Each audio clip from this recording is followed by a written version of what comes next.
হরে কৃষ্ণা, আজকে তোমাদের সাথে শেয়ার করব আমার খুব প্রিয় একটি রেসিপি, যেটি হলে আর অন্য কিছুর কোনো প্রয়োজন হয় না। এঁচোড় আর আলু বানিয়ে ভালো করে ধুয়ে নিয়েছি। গরম জলে সামান্য নুন দিয়ে এঁচোড় আর আলুটা দিয়ে দেব। এরপর সামান্য হলুদও দিয়ে দেব। হলুদ দেওয়ার কারণ সেদ্ধ করার পর এঁচোড়টা কালো হবে না। বেশি সেদ্ধ করার কোনো প্রয়োজন নেই, 50%-এর মতো সেদ্ধ করলেই হয়ে যাবে। সেদ্ধ হয়ে গেছে, এবার একটি ঝুড়িতে ঢেলে জল ঝরিয়ে নেব। এবার একটি কড়াই ভালো করে গরম করে পরিমাণ মতো তেল দিয়ে দিতে হবে। ভাজার সময় যাতে এদিক ওদিক না লেগে যায় এর জন্য তেলটা আমি একটু ঘুরিয়ে নিলাম। এরপর আমি সেদ্ধ করে রাখা এঁচোড়গুলো প্রথমে ভেজে নেব। অবশ্যই এঁচোড়গুলো লাল লাল করে ভেজে নিতে হবে। এঁচোড়গুলো লাল লাল করে ভেজে নিয়েছি, এবার আমি তেল ঝরিয়ে তুলে নেব। এবার সেদ্ধ করে রাখা আলুগুলো আমি লাল লাল করে ভেজে নেব। আলুগুলো লাল লাল করে ভেজে নিয়েছি, এবার আমি তুলে নেব।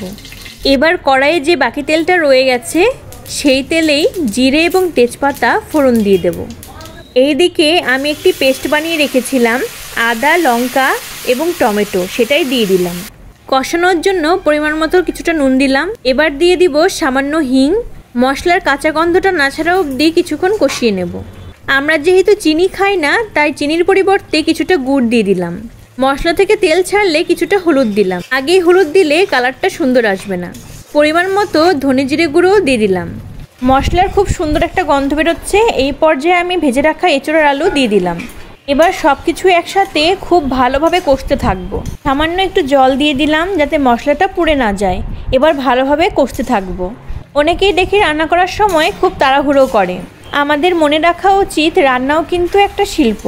এমনি এমনি কিন্তু কারো রান্নায় টেস্ট আসে না, ধৈর্যের প্রয়োজন হয়। আমাদের মনে রাখতে হবে ফোড়ন দেওয়ার সময় এবং মশলা কষানোর সময় যাতে পুড়ে না যায়। ভালো করে কষিয়ে এবার আমি পরিমাণ মতো জল দিয়ে দিলাম। কতটুকু ঝোল রাখছি সেই পরিমাণটা বুঝে নুন দিয়ে দিলাম। এবার আমি ঢেকে রাখবো যাতে ঝোলটা এঁচোড় আর আলুর মধ্যে খুব ভালো করে ঢোকে। ঢাকনা খোলার পর জাস্ট কালারটা দেখুন কতটা সুন্দর লাগছে।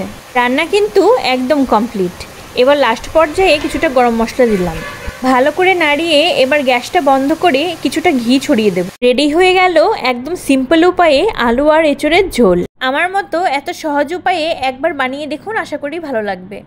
হরে কৃষ্ণা।